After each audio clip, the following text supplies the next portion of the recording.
episode is brought to you by Portland Distro. If you love underground music and movies, go to portlanddistro.com for licensed shirts, vinyl, CDs, and more. Go to portlanddistro.com. Plug in the discount code MikeHill666 for 15% off at portlanddistro.com. Hello, everyone. I hope everyone's doing well. It's time for Everything Went Black. Before I go on with this episode, I just want to say thanks for listening to the show. And this past weekend, I actually met some of you out at the Decibel Metal and Beer Fest. And it was cool. It was cool to run into some of you guys. And it made me really happy that there's someone out there listening. And I just want to tell everyone that this means a lot to me to be able to do this stuff. And seeing live music again made me realize how much all that stuff means to me as a fan as well as a performer. And I really, really look forward to getting back out on the road and doing this stuff. And man, I got to tell you, after almost 2 years of this being absent from my life, there's not much in there, man. I hate to admit it. I really don't have much going on besides going to shows and playing music. So with that, I just wanted to welcome our guest this evening. It's Mike McGinnis. For longtime listeners, you might recognize him from Fight Amp. I had him on several years ago, so dig up that old episode and check out what we talked about way back then. But Mike has a new band called Rid of Me, and they've got some upcoming shows and a brand new record about to be released. So check it out. Mike, how's it been, man? It's been a while since we talked the last time. Yeah, it's been good. I mean, obviously, it's been a interesting couple of years here, I think, for everyone in the world. So, I mean, but I'm hanging in there. Think things are well. How about yourself? It's just like everyone else. It's been a very challenging year and a half. It looks like things are starting to pick up a little bit. I went to the Decibel Metal and Beer Festival last night, and also the Dead Guy Killing Music documentary on Friday. There was a premiere of that on Friday night down in Philly. I am very bummed that I missed both of those things. I had a band that I released an EP for on Night Fits, had their record release show on Friday, so I had to go to that. And then yesterday I was helping my girlfriend move, so I missed all the Dead Guy stuff, and I'm very bummed on it because I'm a huge Dead Guy fan. So, yeah, I had Keith on as a guest last week, and that was great. I mean, I got to become pretty good friends with Keith over the last couple of decades, and cool. I'm always in awe of that dude because of just the incredible legacy of music that he put out there with Rorschach and Dead Guy, Kiss It Goodbye, like all that sort of stuff. I'm right there with you. I mean, I think that, especially as far as the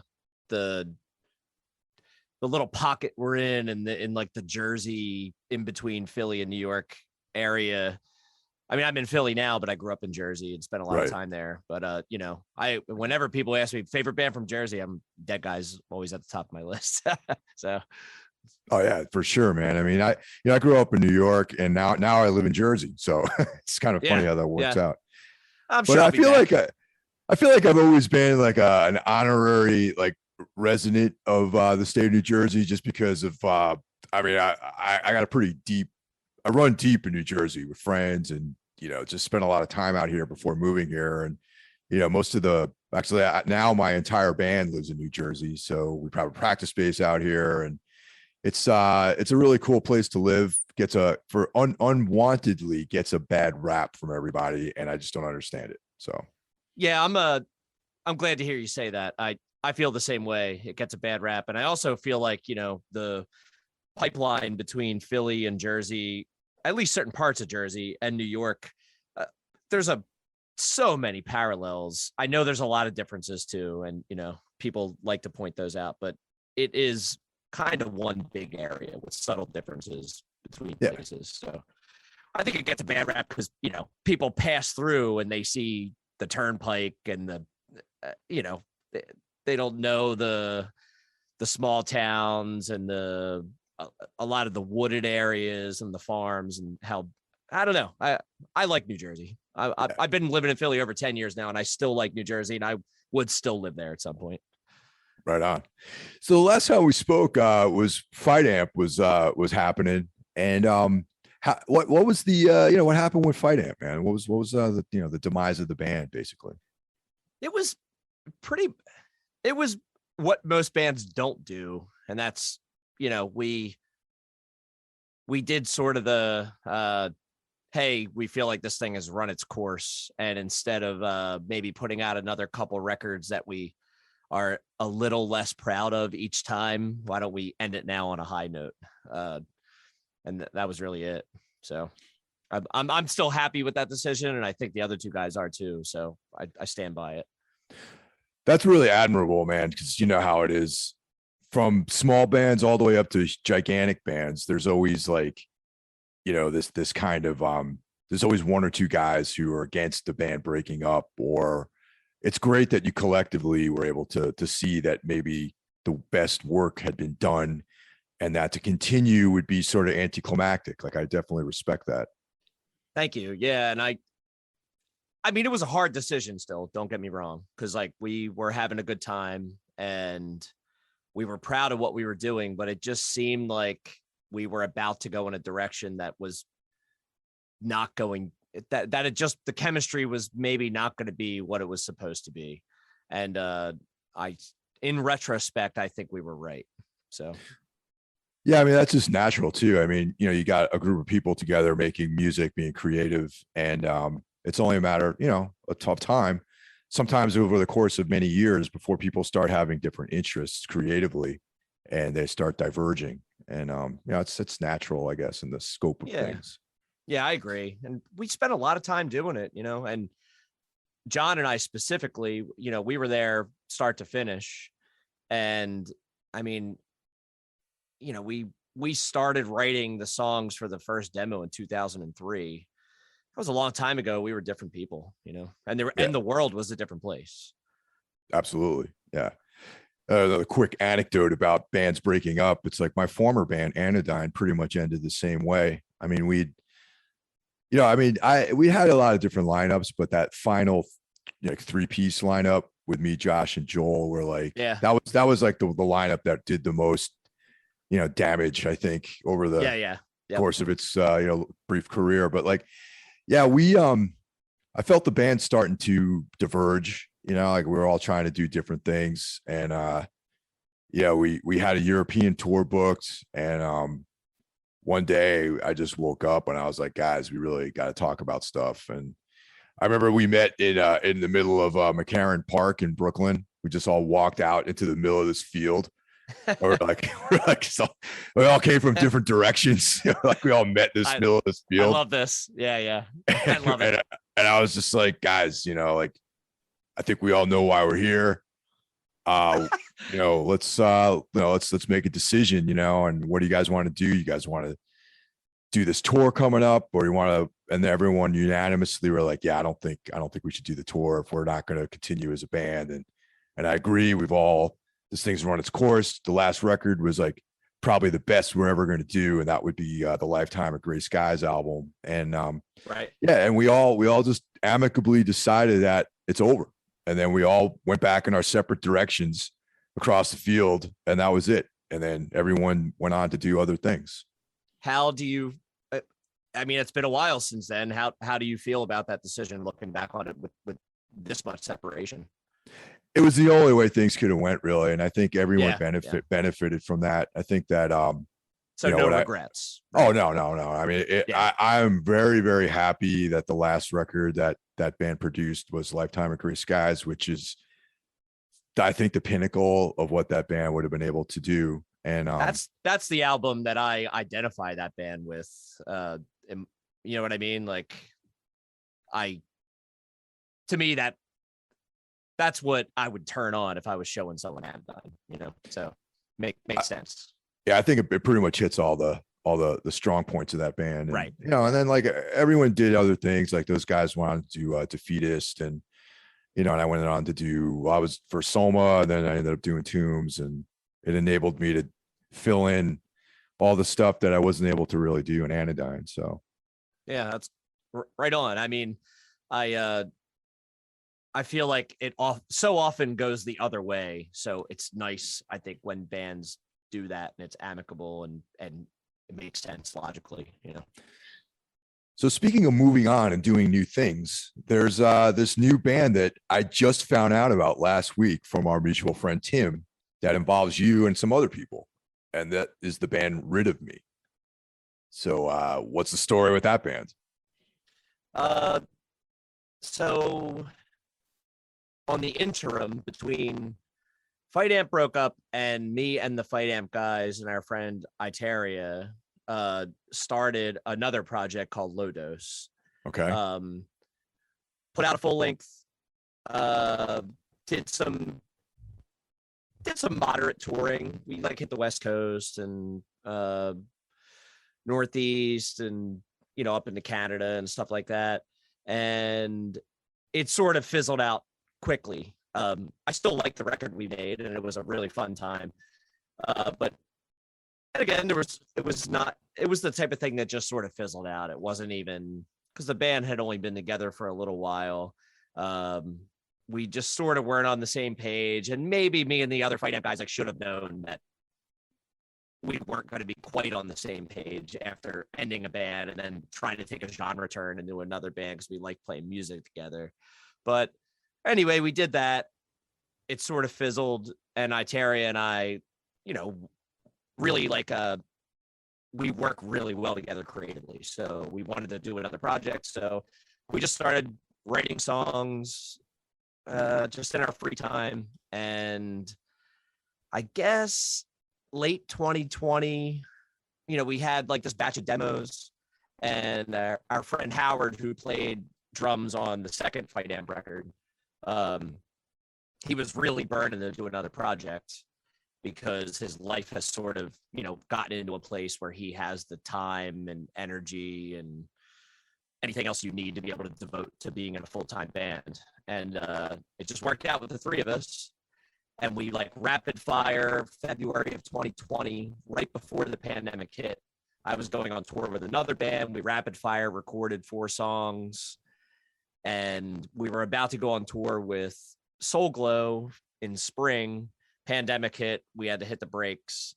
And while we were writing new songs, we brought Ruben from Soul Glow into the band because we just realized we wanted another guitar player, and he was like the perfect fit.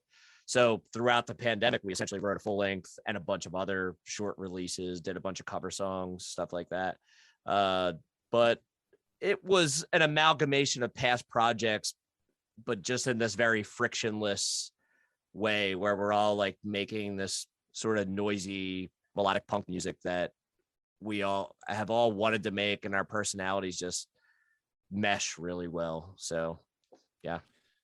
Now the progression from Fight Amp into Low Dose into Rid of Me. I mean, my feeling about the Fight Amp music is that you guys definitely had a heavy, like, you know, noise rock vibe going on, but there was also like the same way early Nirvana was, like, if you listen to Bleach or something like that, you know, you could tell these guys are into like Black Flag and like, you know, the Melvins and like Sabbath and all this stuff, but there was like a sensibility of songwriting and melody and all that stuff. And I always felt like Fight Amp had that element in it where a lot of other bands in that scene sort of would forego melody and quote unquote songwritership as for other aspects. So I'm not familiar with Low Dose, but how does that progression work? I mean, did Low Dose become more of a you know, kind of indie sound, or like what's, because like the Rid of Me material is very, very catchy and very, very catchy in a way that has a certain depth to it, as opposed to just, oh yeah, I can tap my foot to the song, you know. So what was kind of the evolution with all that? Yeah, I think if you listen to the Low Dose LP, it perfectly kind of bridges the gap between those two bands. And if someone were to listen to Fight Amp and Low Dose back to back, you can hear a lot of Fight Amp in Low Dose, where Rid of Me separates itself from Fight Amp a little more. And I say all this not to take away from like other members, because everyone contributes to songwriting in all of these bands, but I write a lot of the music. So it's like, it's one of those things where you know, people are like, oh, a lot of the stuff you do sounds like fighting. I'm like, well, of course, like it's my character. I'm the one writing. It's hard for me to write things that I'm not hearing in my head. So, but the evolution definitely, it's just funny. Like Lodos falls perfectly in between the two bands. And if you were to listen to Fight Amp and then Rid of Me, you would hear the parallels, but it's by no means do the two bands sound the same. Where Lodos and Fight Amp, there were songs that sounded the same if you were to change the vocals. So I'm really, Rid of Me, I feel like is what I wanted to do with Lodos and wasn't able to. Ah, interesting. Yeah, that's oftentimes the case with like these kind of interim. Yeah, it's almost like something ends, you want to jump right into something new, but that doesn't quite hit your creative stride, and then maybe the thing after that is like what actually you're able to actualize some of these ideas. That's interesting. Yeah, are you familiar with the band Dead and Gone? Like, oh, dude, they're one of my favorites actually. So do you know that record that they put out as another band with another vocalist, Creeps on Candy, before the final Dead and Gone record? Yes, I have that record on vinyl, by the way. Yes. Right on, me too. And that record is sort of how I look at the Lodos record.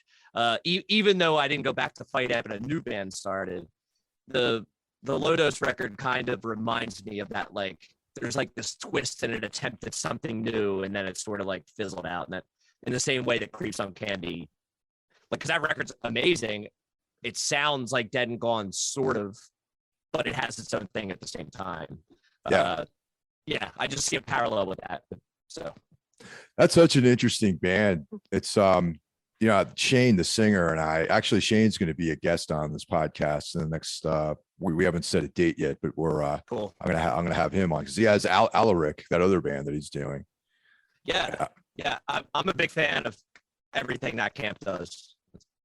Oh yeah, and there's that the guitar player went on to do that band with the dude from the GSL. Yep. I don't know why I can't remember the name of the band, but they're great. I don't remember it at the moment either, but yeah. The Dead and Gone are an unsung band in a lot of ways. That band should have been gigantic, but then again, that's kind of like the beauty of some of these bands that stay like obscure. I'm sure they don't find it beautiful that they were obscure, but for me, I remember seeing that with Neurosis and back in the late 90s, and I'd never heard them before. It was Neurosis, I Hate God, Dead and Gone, and totally blown away by what they were doing. And I was like, yeah, this is exactly like punk, but like kind of Joy Division, kind of like Birthday Party, so good. Birthday Party, big time. I always saw this parallel between Dead and Gone and Birthday Party. So yeah. The Beautician definitely influenced a lot of what I've done and continues to, honestly. Like the bass tone on that record and the way the guitars interplay with the bass. I come back to it over and over again for years. Actually, that bass player went on to do that band Talk is Poison. I don't know if you ever heard that band either. Yeah, I'm a fan. Yeah. So we probably got a lot of the same records, it seems like. Yeah, I think so. That's awesome. Yeah.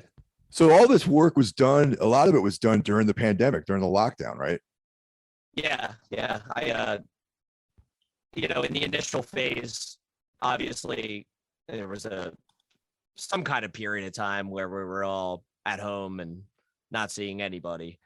But a lot of the way we do things, I self-record a lot of, at least demos, and some of our releases I've had a pretty big hand in recording and mixing too, but it made it really easy to be able to demo things and kind of trade files and stuff like that and maintain writing while the pandemic was happening.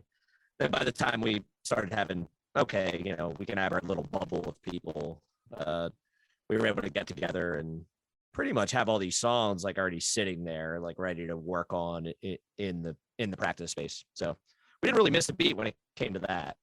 In fact, I think we got more done than we would have without the pandemic.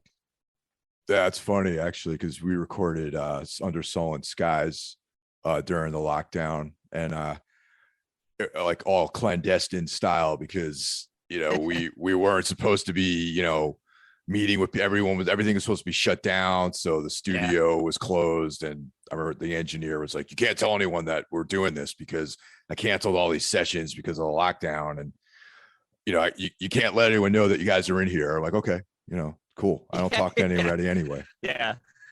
It's funny now. I mean, there's still a pandemic out there, and that notion that ship has sailed. Yeah. I mean, as more information gets available, and like, I think exactly. Yeah. Vaccinations, all that sort of stuff. But yep. Yeah.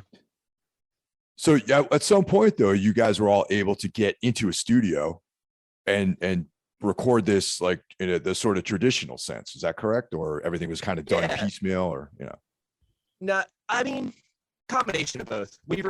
It was October of 2020.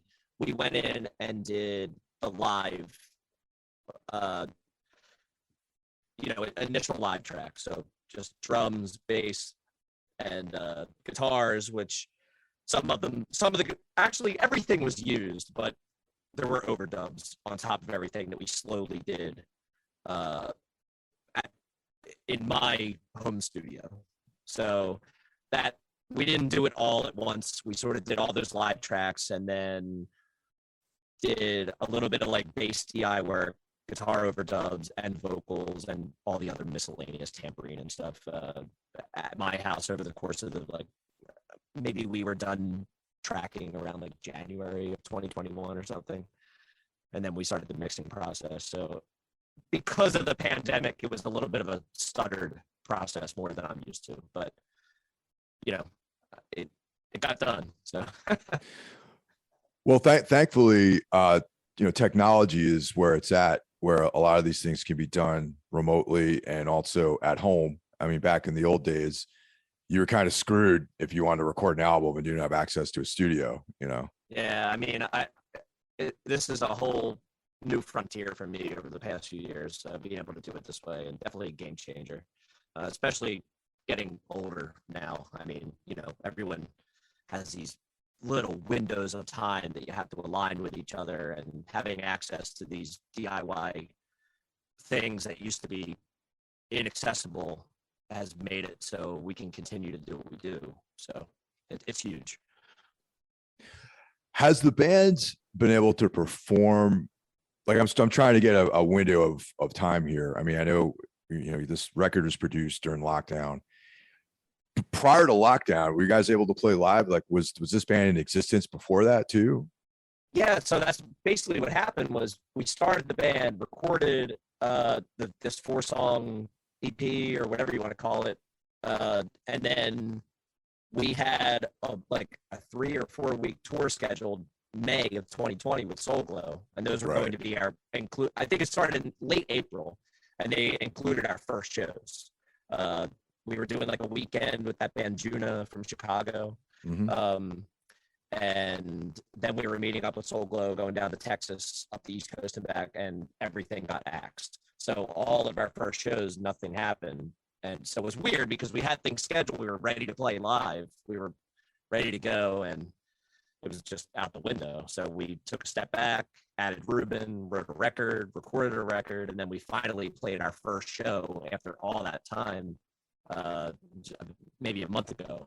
So, oh, wow. Okay. Yeah, so we've only played one show at this point. Our second and third shows are this Friday and Saturday.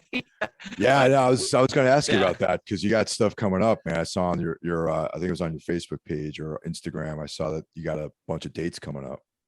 Yeah, we're just doing 2, really DIY shows this weekend. We're playing in Egg Harbor, New Jersey, a house show. With Sunburster, which is a band that's on my label now, and Supine. I don't know if you're familiar. Awesome, kind of hardcore punk screamo band who's putting out stuff currently. And so we're just doing that. That's our second show. Then the day after, we're playing Hell's Door in Richmond, which is it's outdoor, just basically under a bridge. Oh, cool. Yeah, it's just it's just going to be kind of a wild time, so we're just doing some punk shit and just getting out there, doing what we can. Everything has been very kind of jammed up because of this like backlog of, bands like itching to play. So, dude, I hear you, man. We were supposed to do a US tour in November, and I'm actually glad that we're postponing it just because of certain states being what they are. And but also I remember when our agent was trying to book dates, he's like, man, I'm having a really hard time because like I'm hitting these cities, these markets that like places you guys played before, but there's like already like 6 holds on that date, and it's like impossible to get some of the spots. So yeah, I feel you, man. It's like a very, very congested market right now, trying to get gigs scheduled and all that sort of stuff. Yeah, the same thing happened to us. We're playing 4 more shows in December surrounding our record release, and we're just doing Philly, DC, Boston, New York in the beginning of December because our record comes out December 3rd, and we intentionally kind of played it safe. We're like, let's not try to book 3 weeks or anything like that, even though our record's coming out, and maybe we'll do that in the spring. And I'm happy we made that decision because, we already had like a whole tour canceled. We didn't want to go through that again. So it's one of those things where like, if we keep it to these like cities we know kind of have high vaccination rates, and right. So we only have 6 shows for the rest of the year, but I'm kind of cool with that. I think it's cool. We don't have to deal with another round. If we had booked 3-4 weeks, we probably would have canceled. Honestly. Yeah. So. Oh, probably. Yeah, for sure. I mean, that's at least some of those dates would have got canceled, for exactly. Sure. Yeah. Yeah. I mean, that was the thing that we were looking at too, where it's like, okay, well, we got all these dates. We're looking at the places, the cities and the states we're playing in. And I'm like, man, what would happen if like we a big hole happened between the first and the last week of the tour? It's disastrous. Yeah, it's like you're out in the middle of nowhere with no dates, and what do? You drive home and then drive out. It just didn't make any sense. So that's what we did. Especially, like we're not these bands that we're in. We're not playing to 10,000 people every night, where there's this like giant cushion underneath you. Exactly. So it's like it's so razor thin that it's just not worth it to try to put all your eggs in this basket. Yeah. Not to mention if one person gets sick at one venue, like there's all these implications that are just nothing like we've ever seen in our lives, Yeah, it really is like a science fiction movie, man. It's like some sort of bizarre, like, dystopian apocalyptic film where, there's like, it's like this bizarre film we're living in, which is hopefully the movie ends soon. That's all I can say. Yeah, I hope so. I'm hoping for a happy ending too. With the first gig under your belt, what was it like, man? I know like sometimes, you and I have both played thousands of shows probably, but whenever there's a new thing, it's always very strange on that first show together. You know what I mean? So what was that like? I mean, just like what we were just talking about, it was unlike anything, probably you or I have ever experienced, because it wasn't only my new band's first show. I hadn't even been to a show. Yeah. That's right. Yeah. In like a year and a half or something. So I'm like, okay, here I go. I'm going to a show and I'm playing it. And I'm gonna see all these people that I haven't seen in over a year that I'm friends with or acquaintances or really close with. I laid very low during the pandemic. I still am laying relatively low, and so it's hard to put it on any kind of standard of anything I've ever done in my life, because I definitely walked into that situation and I was like, man, I've never felt. I have minor social anxiety in my life, like nothing too bad, but this was a level where I was like, all right, I need to figure out how to manage this feeling when I first got there. And it eased. And then the show sold out and people were very enthusiastic. We played great. So it was extremely cathartic in the end. I'm glad to hear that, man, because I know like we haven't played our first show post lockdown. Like our first show is in November, but at least I've been to a couple of shows already. Now I'm like, all right, this is what it's like to be around people again and see people that you know and all that. But also just what's a real trip sometimes is like when Tombs, we've had a lot of different lineups, but I remember like there was one particular night years ago when we were bringing on like basically a new version of the band, and I'm in Pittsburgh, and this is the first time that this lineup has played live together, and I'm standing on stage and I look over to my right. I'm like, who the fuck is this guy over here? I'm like, what? Who's over here on the left? And I'm like that's the kind of vibe I was trying to talk about, where it's like suddenly, yeah, man, I plug my amp in, I tune my guitar, I know the lyrics, I know how the songs go, but there's like a whole new energy on stage with the people you're playing. And I was just wondering how that felt, Yeah. Okay. I know exactly what you mean. But I think so. Iteria and I had been playing music together like quite a bit because of Low Dose prior to Rid of Me. Howard and I have been friends since, it's been over 20 years now. We go back to when we were kids, and we played in multiple bands together, including he had a stint in Fight Amp. And then Ruben is just a vet, like one of the chillest people I know.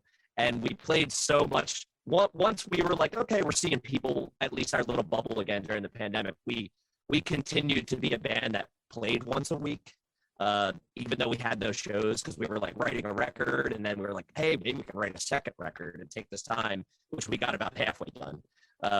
So we played a lot. So our chemistry, even though we didn't play live, was kind of dialed. So I felt at home, to be honest. That's good. On stage. Yeah. I'm glad to hear that, because that's not always the case sometimes. You know what I mean? When yeah. I've been there for sure. That's yeah. No, that's great to hear. I'm happy that that's the case. So the name of the band, Rid of Me. Now, anyone out there listening, I don't know if you've been like, maybe not aware of certain things, but like that's a PJ Harvey record. So how does that name fit with the band, and who came up with that name? It was Iteria, but that's a mutual favorite record of ours, and I don't know. It just kind of came up, and between her and I was like, I don't know, maybe we should like make a little list, and sort of like the ethos of when her and I started this band as an idea before we actually even like had songs was, let's not overthink things, because our Low Dose sort of was an overthinking kind of band. And we were like, hey, like let's do the opposite. And we get a good idea and we like it. Let's just say yes. And we like that name. And we were like, yeah, we love PJ Harvey. We love that record. It's like, top 3 for both of us probably. But at the same time, we're like, well, it's also a very universal statement. And there's no band's name that, and it's a really cool band name. So let's just not overthink it, and that'll just be the name. So that's what we did. So it was this kind of intuitive, decision. That's cool. Yeah. Yep. And as a result of becoming familiar with this band, your new band, I have delved back into the PJ Harvey record too. So that's always a good thing. Hell yeah. Awesome. Yeah. It's like I hear a lot of different now I guess we could talk about some of the actual sound of the band. I mean, like Tim sent over some lyrics, and it's very there's like, it seems like there's a lot of different layers to things, a lot of depth in the lyrics, and the music is I can hear a lot of, like, when I first listened to the record, the first thing that came to mind was like this kind of Greg Sage, like Wipers kind of thing, and yeah, that's huge for us for sure. Yeah, totally. Yeah. And I don't know. That's it's cool just you like, picked up on that. well, I mean, that's the Wipers are one of those bands that I think universally, I feel like whatever music you listen to, that's a band that you could probably definitely enjoy. I mean, Wipers, Gun Club, like that kind of, all that stuff, kind of like Gun Club without like the Americana aspects of it, I think Like some of their less rockabilly-esque songs, Yeah, I think fit also into the scope of what you guys are doing too. I could see that too. And going back to the Wipers, a very quick anecdote. Go ahead, go for it. I'm not going to name names too. I don't want to throw anyone under the bus, but I recently caught up with a super old friend of mine, someone like 20, 25 years. We go back and we hung out, and he was in a band that he used to play with a lot. And he told me that he's like, this band broke up maybe 10 years ago or something. And he was like, the reason he's like, I knew the writing was on the wall when I turned on a Wipers record in the van on our last tour. And the other members looked at me and they were like, yeah, we don't really like this so much. Wow. And I was like, oh, yeah, I get it. Yeah, Greg Sage is, I think, like, should be on the pantheon of like great American songwriters, man, in my opinion. Yeah, he just didn't, and probably still doesn't have that thing inside him that makes him want to be seen. That's how he's always come off to me. Like, he's an amazing songwriter, and I think incredibly influential, especially as an American, like punk rock or rock and roll guy. But he seems to like to not be seen as much. Yeah, I think he likes being a little under the surface.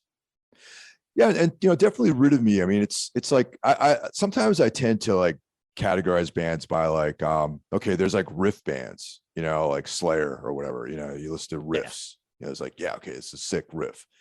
And then there's bands that are hook like bands, that are vocal hook bands and lyric bands, things like that. And right, what's kind of cool about Rid of Me though is you guys definitely have like, it's like a weird aggregate of like all three of those things, Yeah, I think that's the individual character of each person kind of shining through here and there. Yeah, that's awesome. Yeah. So are the dates in December, are they announced yet, or yes. You guys, okay? Yeah, yep, they're announced. We haven't put a ton of focus on them yet because they're in December. So, but yeah, they're right. Announced. It's 4 shows for our record release, just Northeast. What venues you guys playing?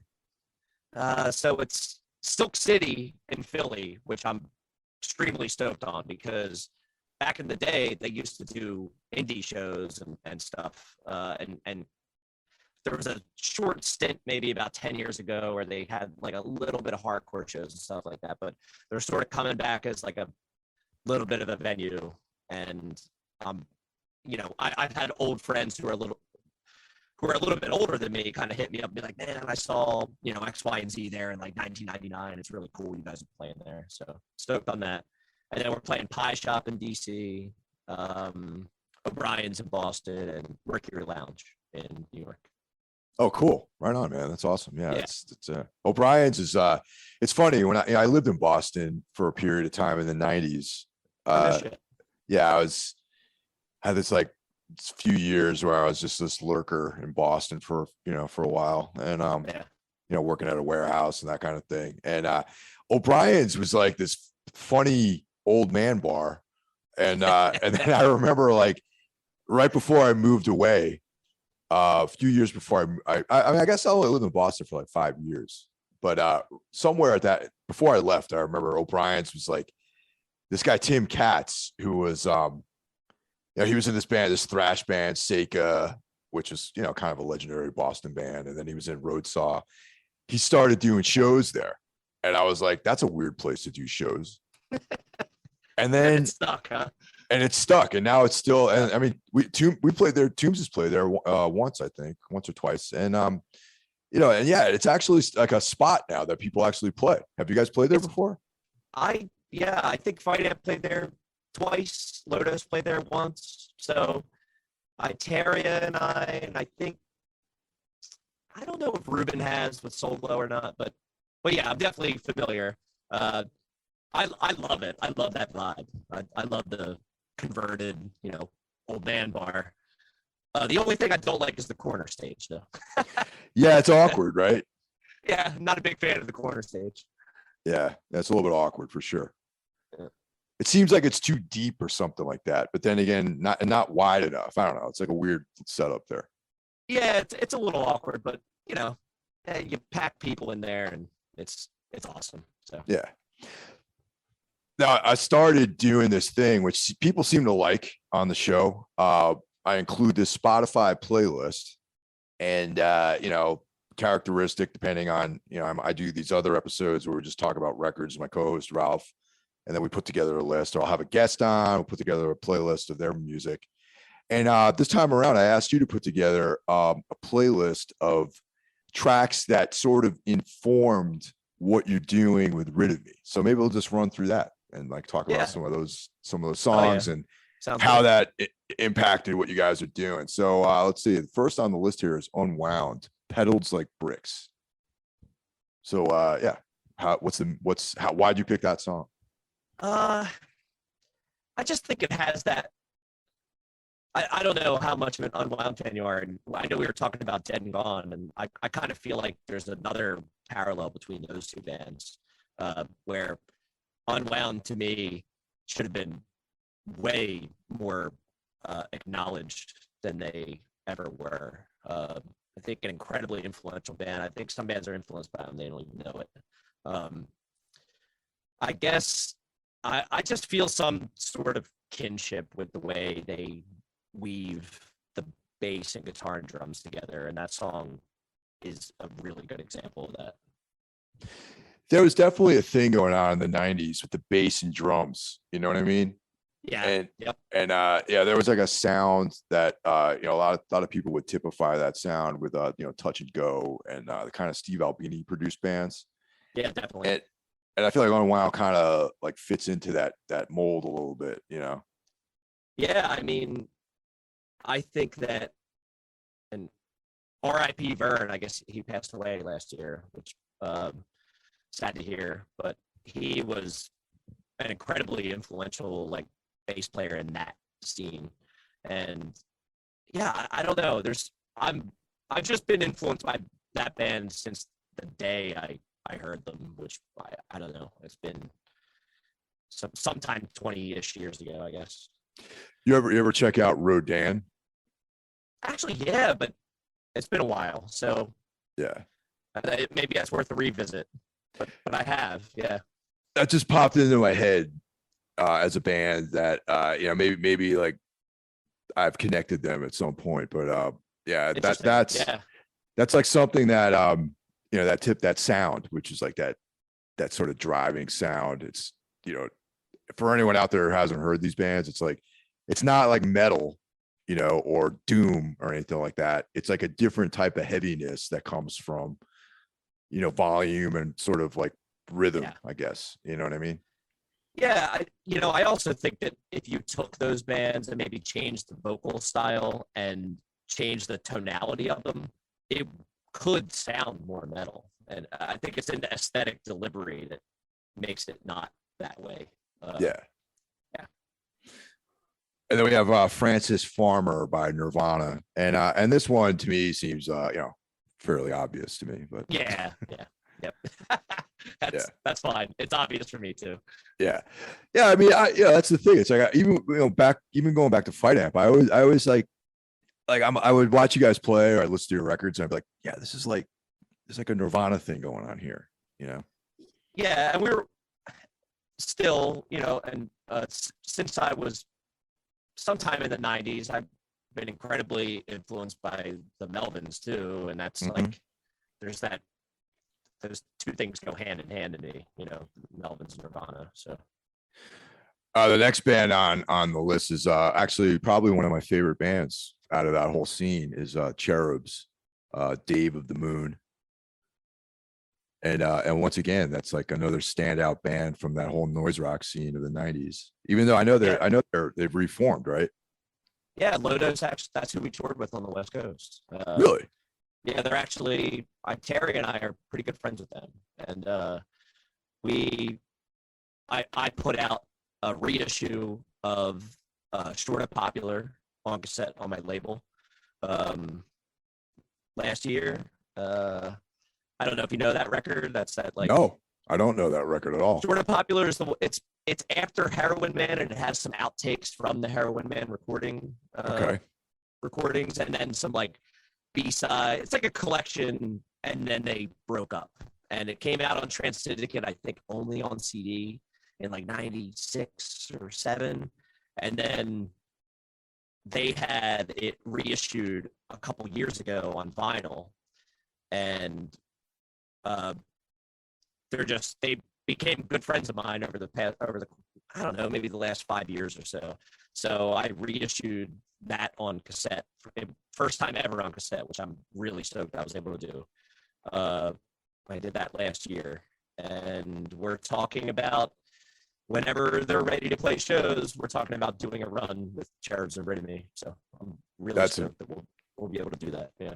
That's pretty amazing, man. Because I haven't seen them since they reformed. Like I saw them way back in the 90s.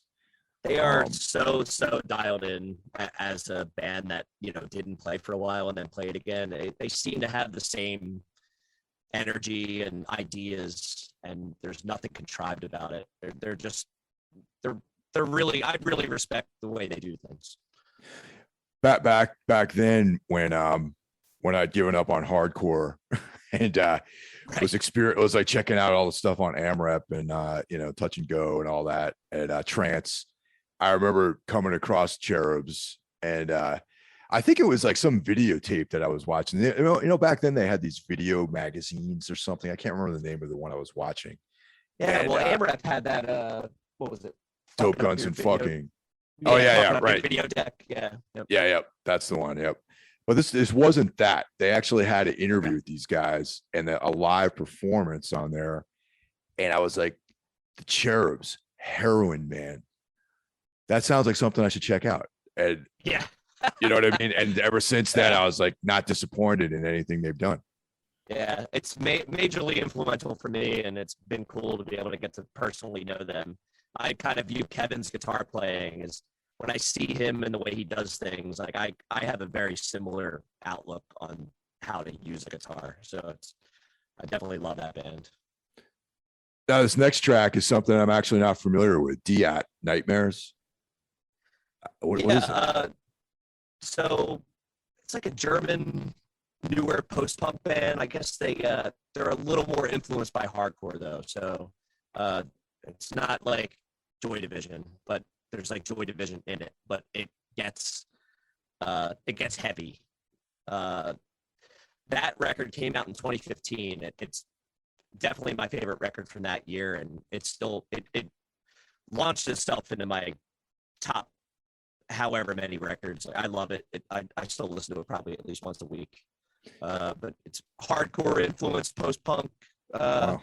If you listen to it, you will definitely hear the parallels between that and Rid of Me. So, well, I'm definitely gonna check that out. And that's cool. That was the one thing I was excited about, was that there's something on here I wasn't familiar with. I think that you will love that record. Okay. It's called Positive Energy. They have one after it called Positive Disintegration. It's good. I prefer Positive Energy though, and I think you probably will too. So highly recommended. I just found it on Apple Music. Great.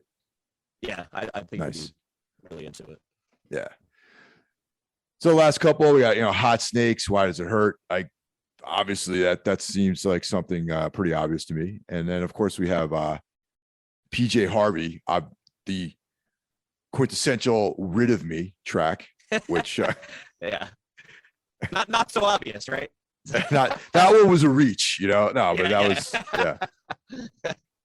But yeah, PJ Harvey though is kind of a juggernaut, man, when it comes to like making music and doing different things and like reaching inward to like pull out very emotional music, Yeah, and I that Rid of Me era, when it was like sort of I don't know what type of band you would consider them at that point, but they were more of a fully fleshed out 3-piece band. And I love that era, but it is crazy impressive that after that point, she was able to continue to, she sort of transcended being like a band person, which, is not very easy for many people to do. Sure. And she did it in a way like unlike Gwen Stefani, like it was more like yeah. You know what I mean when I say that? Like it was more as like I don't know, she's I guess an artist more than anything. So and then Hole, yeah, man, with the female vocals and the kind of grunge kind of vibration that is not necessarily definitive of what you guys are doing in Rid of Me, but is clearly an influence. Yeah, specifically with Hole and that record, and like that song, especially Violet, like the Loud Quiet Loud and Eric Erlinson's like guitar playing matched with Courtney Love's vocals, I think is sort of like what has informed us. I mean, we were all, I guess, lifelong fans, but it definitely informs what we're doing, but maybe not in the way that most people would think. It's more in the dynamics than anything, I think. Right on. So Knife Hits Records, what other releases do you have coming out, or what's the news with Knife Hits? Well, I'm co-releasing the Rid of Me LP. Right. So the vinyl's coming out on the Ghost is Clear Records out of Kansas City, and I'm doing the cassette CD. I mostly do cassettes, but I'm just getting back into vinyl. The most opportune time to do so when weights are at a year. So yeah, dude. It's brutal, but I sort of just ramped it up over the pandemic. I did some like reissues. I'm going through the Fight Amp albums and reissuing them on cassette because a lot of them never saw a cassette release. I'm handling the digital and getting things back like under my own belt, like the final Fight Amp album, like I reissued on digital now under my label rather than Brutal Panda because the term was up. Just kind of cool novelty things like reissuing that Cherubs record from the 90s, which I'm stoked on. I have another Cherubs release coming up. I can't really talk about details yet, but I'm stoked on it. And I am dipping back into vinyl. I have a couple projects. Basically, I'm at this like strange point where I'm focusing on the Rid of Me LP and I'm lining up what's happening next year right now. So I don't have a whole lot of like exact details, but in the next couple of months I will. So, but it's more active than ever, and I'm like really enjoying it because it's a way to work on music without picking my guitar up or doing recording work. Yeah, no, it's cool, and I like cassettes actually. I mean, I think I actually have. Look over here to the left. I got a Tascam dual cassette deck and a Tascam DA20 ADAT machine. Hell yeah. I'm sorry, DAT player. But the DATs are a fucking inferior product, man. It's like, yeah, dude, honestly, it's like if you have DATs, they might not even play. You know what I mean? After a while, but a cassette, you pop that bad boy into the deck, it plays. I mean, when people buy vinyl these days, they generally take really good care of it. So vinyl tends to last because people are really on top of their collection. Back in the day, I mean, I don't know. My parents had vinyl collections and they were not well taken care of, and those things played like shit.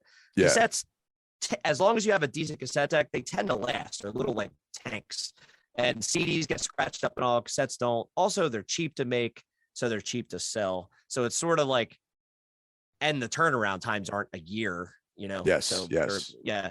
So I kind of look at them as sort of this like everyman's format. As long as you can get a cassette deck, you can put a collection together for a tiny fraction of what it would cost to put a vinyl collection together. That's sort of what makes them appealing to me. Yeah, I'm actually in the process of archiving a lot of that stuff too on digital, just because, physical copies. I mean, sometimes like some of the cassettes I have, like, if you leave them out in your car, they warp a little bit, what I mean? Like in the hot sun or something like that, and all the millions of DAT tapes I have of like mixes and various live recordings that I've accumulated over the year. Like, I'm afraid that some of that stuff might not even play, and I'd hate to lose it. So I'm trying to archive all that stuff as well. Yeah, good call. I mean, that's I've definitely lost some cassettes basically to just random circumstance. So yeah. Right on, man. So if people want to like follow you guys on social media or, you know, pre-order records and all that stuff, give us all the information about where people can find you online. I guess the easiest catch-all to just throw out there is to go to knifehitsrecords.com, and that'll just guide you along. But, you know, Rid of Me is on Instagram and Twitter and all the relevant socials. I think at Rid of Me Band. But yeah, if you just go to Knife Hits Records and follow along, it's all right there. Right on. And just give us a rundown of those upcoming dates so people in the area, they can check you out. Yeah, so October 1st in Egg Harbor City at Friendship Mountain. Hit us up if you're in the area. We will give you the address. The next day is in October 2nd in Richmond at Hell's Door. Same thing, hit us up if you're in the area. We'll give you the address. And then our record release shows are in December. It's December 2nd in Philly at Silk City, December 3rd in DC at Pie Shop, December 4th in Boston at O'Brien's, and December 5th in New York at Mercury Lounge. Right on, man. Well, good luck with all that stuff. And yeah, thanks for taking time out, Mike. And it was great catching up with you. Yeah, man, it was a pleasure. Great talking to you. Right on, Mike. Thanks a lot, man. I'm glad that we could make this happen before those upcoming dates. Yeah, this was awesome. Good talking to you for sure. All right, dude. All right, take care, man.